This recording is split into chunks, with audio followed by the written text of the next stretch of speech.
گنج بخش فیض عالم مظہر نور خدا ناقصانہ پیر کامل کامل آرا نورا.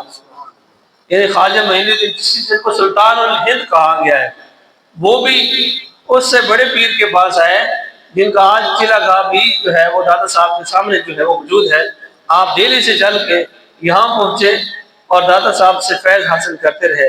جب فیض حاصل کر لیا اور جب جو ہے وہ بہت ساری منازل جو ہے وہ طے کر لی، بہت سارا فیض حاصل کر لیا، تو پھر جو ہے وہ جاتے ہوئے آپ نے کہا گنج بخش فیض عالم مظہر نور خدا ناقصانہ پیر کامل کامل آرا نما. اور پھر اس کے بعد کہا سید حجویر مخدوم امم مرقد او پیر سنجارا حرم.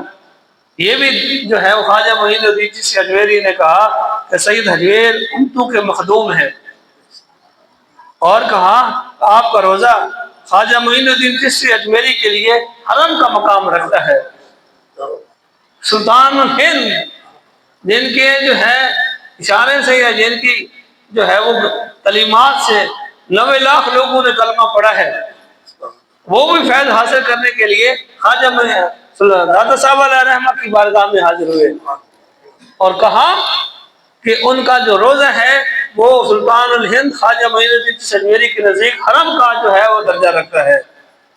اور یہاں تک کہ ایک اور بڑے بزرگ جو ہے جن کو جو ہے کہا جاتا ہے شہر مشرق حضرت علامہ اقبال رحمۃ اللہ علیہ، وہ فرماتے ہیں صبح ماس مہر او تا بندہ گشت خاک پنجاب اس دم او زندہ گشت.